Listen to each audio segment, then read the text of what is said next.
Hola hermanos, buenos días, un gusto de saludarles nuevamente. Le voy a invitar que incline su rostro, vamos a orar para después ir a la enseñanza del día de hoy. Padre Santo, te agradecemos en esta mañana este tiempo que nos das de poder estar una vez más conectados por estos medios y siempre viendo, Dios amado, tu mano poderosa, como siempre provee los medios para poder ser instruidos por tu palabra. Te agradecemos, Dios amado, por esto que tú nos das y te rogamos que nuevamente todo se dé para poder reunirnos nuevamente, Señor, de manera presencial y poder adorarte, poder bendecir tu nombre, cumplir con nuestros dones, Señor, en la congregación. Te agradecemos, Padre bendito, porque a pesar de eso tú sigues estando en tu trono, guardándonos, sustentándonos y proveyendo este tiempo para seguir estudiando esta hermosa carta a los tesalonicenses, que ha sido mucha bendición, y queremos pedirte en esta mañana que también tú nos ayudes para que este mensaje siga transformando nuestra vida, siga siendo mucha bendición para poder así glorificar tu nombre, al llevar mucho fruto, al obedecerte, al transformar nuestra vida a la luz de tu voluntad. Te agradecemos en esta mañana y te rogamos, Dios amado, que nos dirijas, todo por los méritos de tu gran Hijo Jesús, nuestro Salvador. Amén. Bien, hermanos, les voy a invitar que abran sus Biblias en Primera Carta a los Tesalonicenses, capítulo 5. Hoy día vamos a estar estudiando los primeros 5 versículos de este capítulo, iniciando ya este último capítulo de la primera carta, que sin lugar a dudas ha sido, como oraba, de mucha bendición. Y vamos a entrar a un tema que sin lugar a duda debe animarnos, como lo vamos a ver en la segunda parte de esta sección que comienza en el capítulo 4 y que ya hemos ido estudiando. Primera carta a los Tesalonicenses, capítulo 5, versículos del 1 al 5. Los primeros 5 versículos. Primera carta a los Tesalonicenses, capítulo 5, versículos del 1 al 5. Dice así la palabra de nuestro Dios. Pero acerca de los tiempos y de las ocasiones, no tenéis necesidad, hermanos, de que yo os escriba, porque vosotros sabéis perfectamente que el día del Señor vendrá así como ladrón en la noche, que cuando digan paz y seguridad, entonces vendrá sobre ellos destrucción repentina, como los dolores a la mujer encinta, y no escaparán. Mas vosotros, hermanos, no estáis en tinieblas, para que aquel día os sorprenda como ladrón, porque todos vosotros sois hijos de luz e hijos del día, no somos de la noche ni de las tinieblas. Pablo en la sección anterior, en los últimos versículos del 13 al 18 del capítulo 4, comenzó ya a mencionar el tema del regreso del Señor Jesús, a la luz de una duda, a la luz de una desinformación que había en los hermanos y que estaba generando cierto grado de tristeza, por lo que podemos comprender. Y Pablo les menciona y les dice, ustedes no tienen por qué estar tristes, va a suceder lo siguiente. Primero, cuando el Señor venga y nos encontremos con Él en las nubes, primero van a resucitar los que estén muertos, los creyentes, nuestros hermanos, que han partido de nuestra presencia física a la presencia de Dios, ellos van a resucitar primero. Y luego, posterior, nos vamos a unir a ellos en el aire para encontrarnos con el Señor Jesús en las nubes, en el cielo. Entonces Pablo los instruye para que no desconozcan de ese tema, que los debe animar, que los debe hacer vivir una vida alegre, de gozo, incluso a la vivencia o a la experiencia de que un ser querido parta antes de nosotros, que es algo obviamente que pasaba en ese tiempo y sigue pasando el día de hoy. Entonces Pablo toma para informarles, para educarlos en cuanto a la venida del Señor, este tema que era duda, que estaba generando ciertas dificultades ahí en la iglesia en Tesalónica. Y comienza Pablo en esa temática a tratar de la venida o de la manifestación del Hijo de Dios, cuando venga por su iglesia. Y Pablo continúa con esa trama, con ese tema, pero ahora bien toca un tema que, si bien es de la segunda venida, es un tema de los últimos tiempos, es un tema que los hermanos en Tesalónica no desconocen, como lo vamos a ver. Entonces, este regreso inminente, como se titula el mensaje del día de hoy, el regreso inminente del Señor, a los creyentes no los debe sorprender, como lo vamos a ver el día de hoy, pero ¿cómo debemos esperar el regreso inminente de Cristo.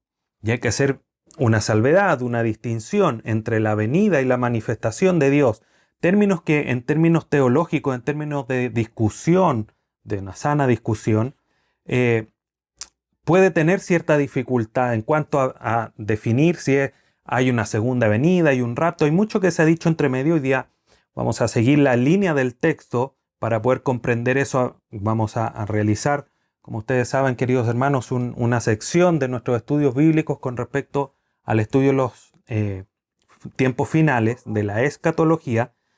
Pero Pablo menciona acá cómo es que el creyente debe vivir en la expectativa de este regreso inminente que va a suceder. Es la palabra de Dios que iba a suceder esta venida desde los profetas del Antiguo Testamento.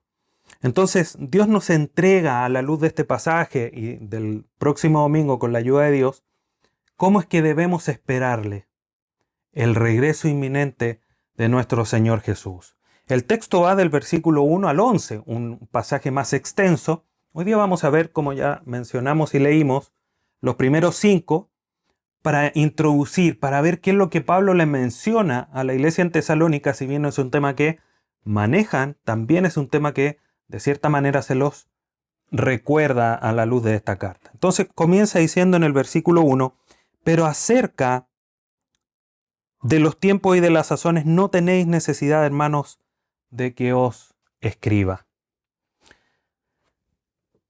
Como ya mencioné, el destino de los hermanos que ya habían fallecido estaba claramente establecido. No había duda al respecto. Y ahora es necesario que ellos recuerden. Pablo les dice, no es necesario que les escriba de los tiempos y las ocasiones. Un pasaje muy similar a lo que dice el Señor Jesucristo ahí en Hechos capítulo 1, versículo 7, cuando se le aparece a los creyentes y le dice, y les dijo, no os toca a vosotros saber los tiempos o las sazones. Se tradujo en ese versículo. Y es, si bien son palabras sinónimas, tiempos, ocasiones o sazones, hay una distinción que de alguna manera igual es significativa.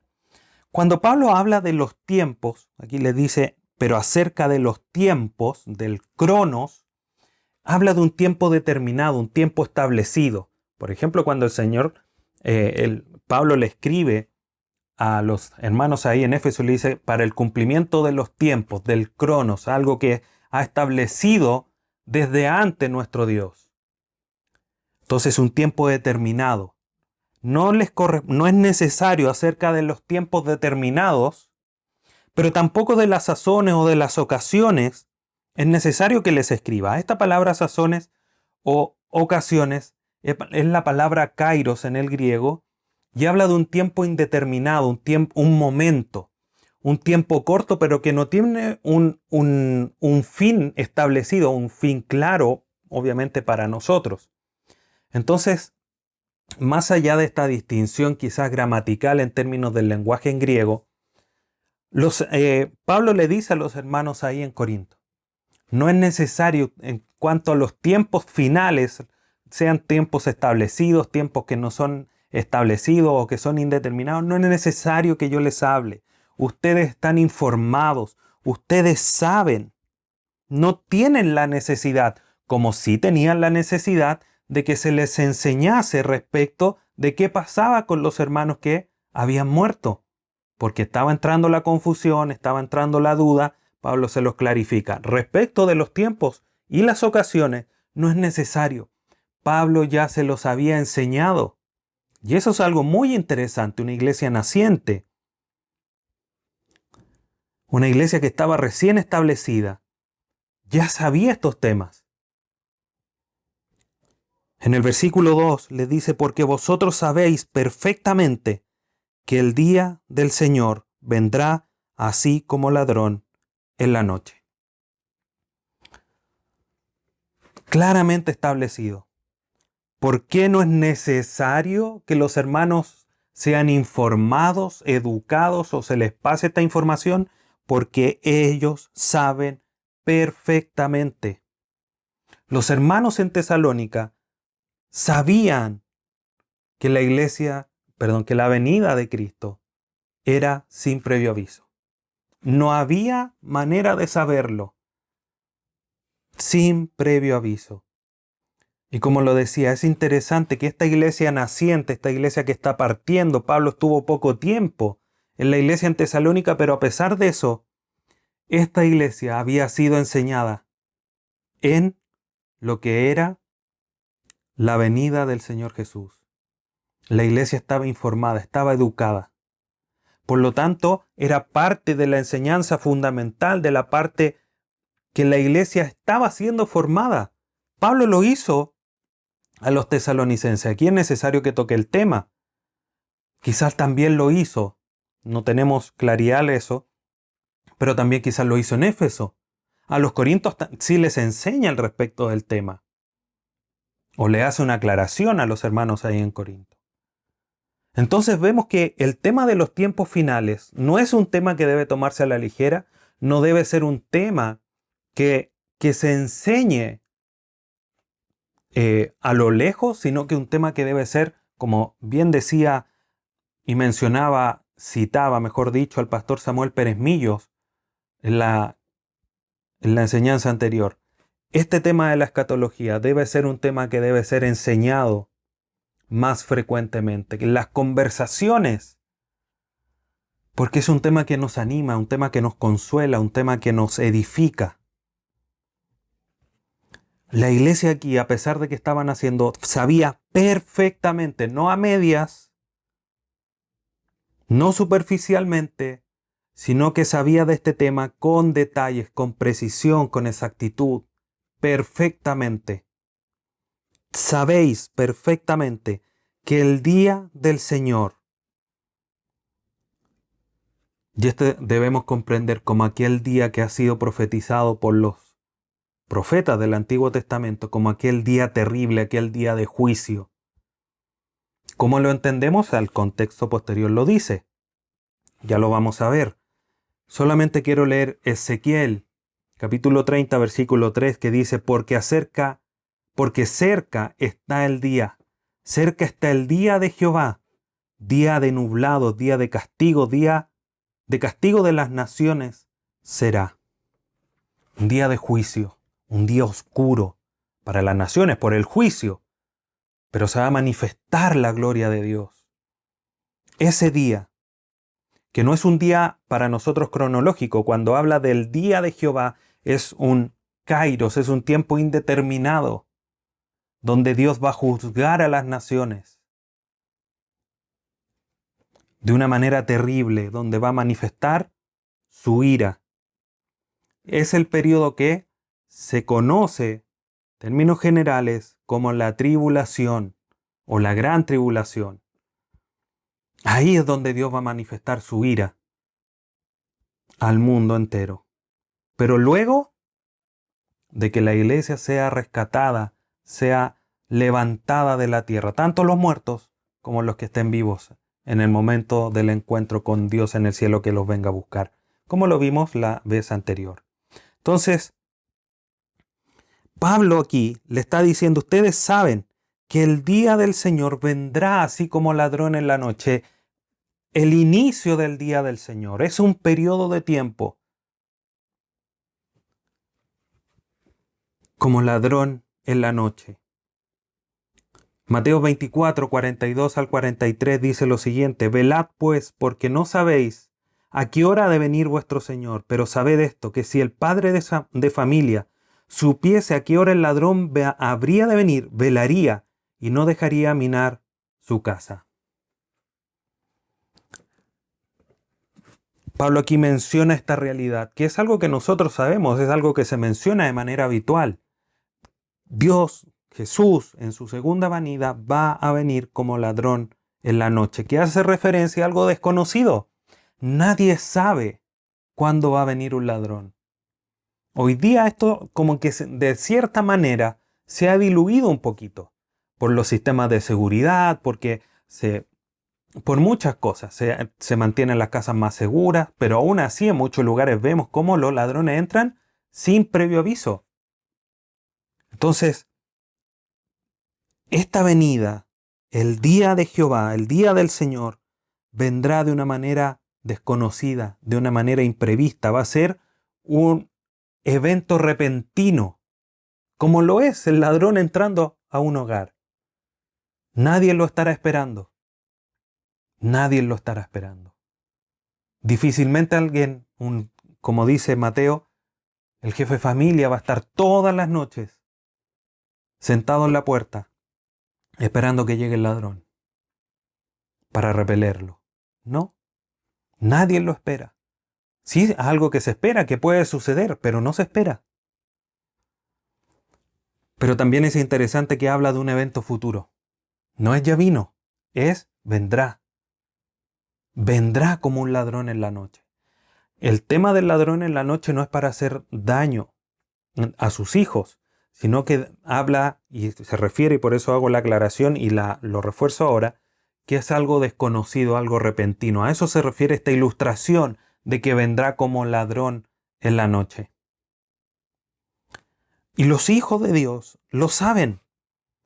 Ellos están al tanto de esto, de que el día de Jehová se manifestará como ladrón en la noche. Versículo 3. Que cuando digan paz y seguridad, entonces vendrá sobre ellos destrucción repentina. Esta paz y seguridad es una paz y seguridad engañosa, porque es una paz y seguridad que finalmente trae destrucción. A la vista del mundo, un grupo de personas o alguien se va a levantar y va a decir paz y seguridad o paz y tranquilidad. Todos los temas ya están zanjados. Todo ahora es una taza de leche. Cuando eso suceda, va a partir el periodo más oscuro de la humanidad, que es la destrucción de parte de Jehová, la ira. Y esta destrucción, cuando menciona acá, entonces, cuando digan paz y seguridad, entonces vendrá sobre ellos. Destrucción habla de una ruina total e inevitable. Ahora, es interesante que notemos algo, hermanos, porque nos podemos un poco sorprender o nos podemos un poco angustiar por el hecho de decir, chuta, va a venir destrucción. Pero miren muy bien lo que dice el texto. Paz y seguridad entonces vendrá sobre ellos. Y aquí hay una distinción muy clara. Pablo le dice, vosotros no son ignorantes, no es necesario que les hable respecto de la venida o del día del Señor, que se va a manifestar como ladrón en la noche. Ustedes lo saben. Pero a ellos, o sea, a los demás, a los que no son creyentes, los va a sorprender y a ellos les va a venir la destrucción. Porque Dios a nosotros no nos ha puesto para ira.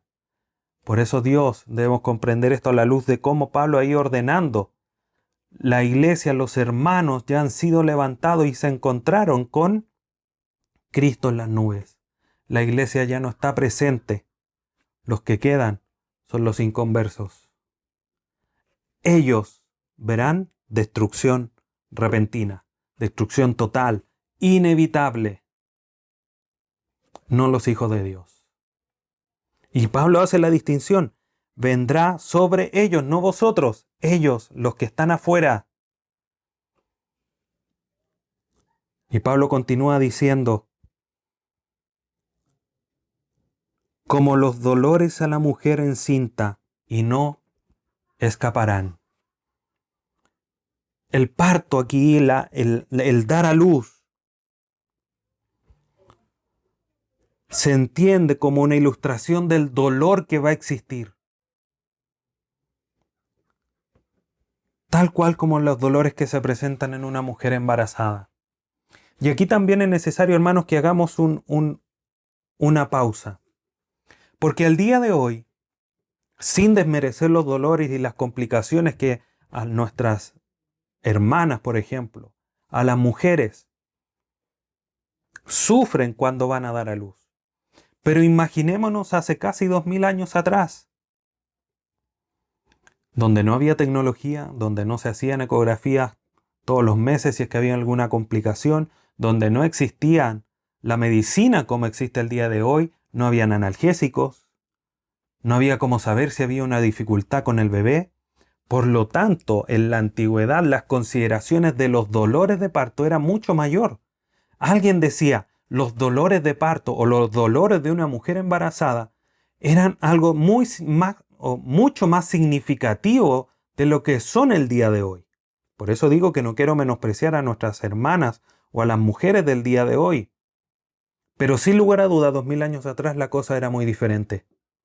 Pablo cuando lo menciona y se los escribe, los hermanos se les viene a la mente, quizás a sus esposas, a sus hijas, sufriendo, preocupados, porque hubo un dolor antes de los 9 meses. Eso generalmente era una manifestación de complicaciones, de una muerte repentina, quizás de mucho dolor más adelante.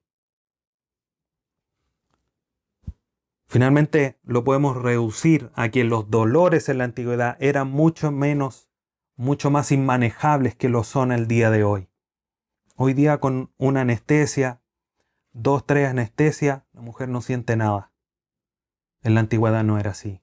Entonces Pablo cuando menciona como los dolores de parto, los dolores a la mujer encinta, es una imagen vívida, es una imagen que traspasa esa fuerza de los dolores que se van a empezar a producir cuando inicie el día del Señor.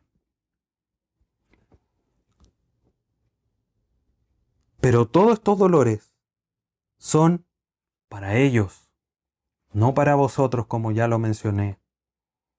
Esta destrucción, como termina el versículo, y no escaparán. Pablo lo manifiesta de una manera tan segura, no van a escapar. Y esto manifiesta dos cosas. Primero, la manifestación segura, la ocurrencia segura de esta destrucción, pero también la firmeza del anuncio profético de Pablo. Va a venir destrucción sobre ellos, sobre los que están fuera de la iglesia. Dolores, destrucción, sorprendidos.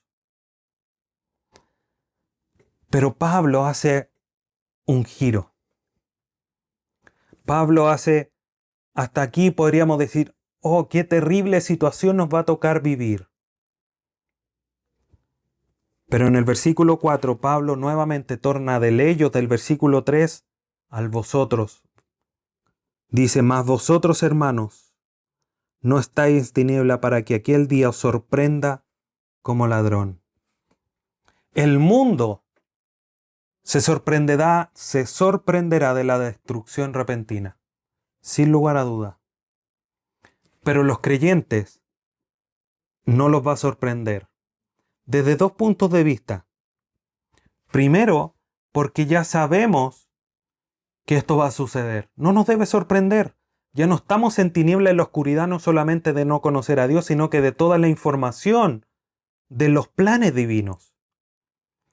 Primera carta de Pedro, capítulo 2, versículo 9 dice, mas vosotros sois linaje escogido, real sacerdocio, nación santa, pueblo adquirido por Dios, para que anunciéis las virtudes de aquel que os llamó de las tinieblas a su luz admirable.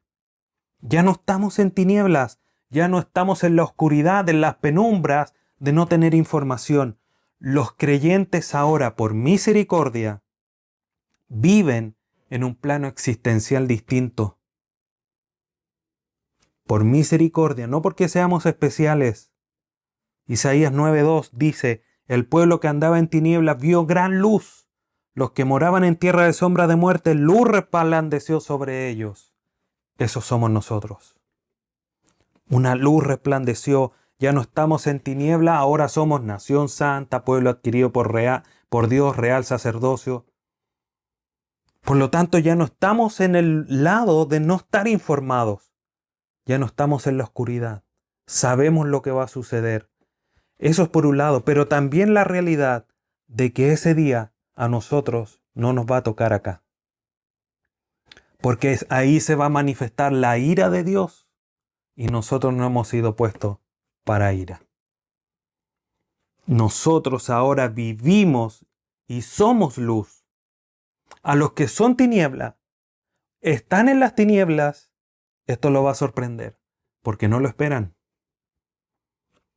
Efesios 5:8. Quiero leer dos pasajes, hermanos, para reforzar esta idea. Porque en otro tiempo erais tiniebla, mas ahora soy luz en el Señor. Andad como hijos de luz. Y Mateo 5:14. El Señor Jesús dice, vosotros sois la luz del mundo. Hablándole a los creyentes. Ya no estamos en tinieblas, más vosotros, dice aquí Pablo, volviendo al versículo. Hermanos, no estáis en tinieblas para que aquel día os sorprenda como ladrón. Ya no están en la oscuridad. No los va a sorprender. La venida de Cristo es repentina, pero el creyente vive en la luz. ¿Repentino de qué? El creyente debe vivir preparado y listo. No vamos a estar acá, porque ya nos va a haber arrebatado. Pero si lo ponemos desde la óptica que ese llamado de Dios y del levantamiento de la iglesia también es un evento que no sabemos cuándo va a suceder. Por lo tanto, no nos debe sorprender, porque debemos estar preparados. Quizás el día del Señor, nosotros no lo vamos a vivir. Digamos, en la tierra lo vamos quizá a vivenciar desde el cielo, no lo sé. Pero el arrebatamiento de la iglesia, mirándolo desde esa perspectiva, desde nuestra experiencia que vamos a vivir, ¿cómo estás preparado tú? ¿Te va a sorprender cuando escuches la voz de arcángel, voz de trompeta, que suenen los cielos, se levanten los muertos y tú también salgas, si es que estás vivo? Debemos estar preparados porque no estamos en las tinieblas, estamos en la luz. Versículo 5. Porque todos vosotros sois hijos de luz e hijos del día. No somos de la noche ni de las tinieblas. Pablo refuerza aquí la idea que mencionó en el versículo anterior. Reafirma esta naturaleza del creyente, que ya no somos tinieblas, ya no estamos en oscuridad, somos luz, hijos del día. Solamente como para reforzar esa idea. No hay una mayor distinción entre la luz y el día, o la oscuridad, o la noche y las tinieblas. Solamente para reforzar la idea. Y este refuerzo de esta idea de la naturaleza del creyente es la base en la que los hijos de Dios deben de estar preparados para cuando Cristo venga. Por su iglesia, para encontrarnos con Él en el cielo. Esta es la base para estar preparados para el regreso inminente del Señor Jesús. Por su iglesia y luego manifestar su ira. Estos eventos escatológicos, estos eventos del final de los tiempos no nos deberían sorprender. Deberíamos estar esperándolo. Listos, ya. Para irnos con nuestro Señor Jesús. El énfasis está en que el creyente está en luz. Todos son hijos. Todos los creyentes genuinos son hijos de Dios. Están en luz. No se van a quedar en la oscuridad. Por lo tanto, hermanos, a la luz de estos versículos, quizás es un mensaje más acotado que lo habitual. Pablo continúa después, agregando más ideas a esto.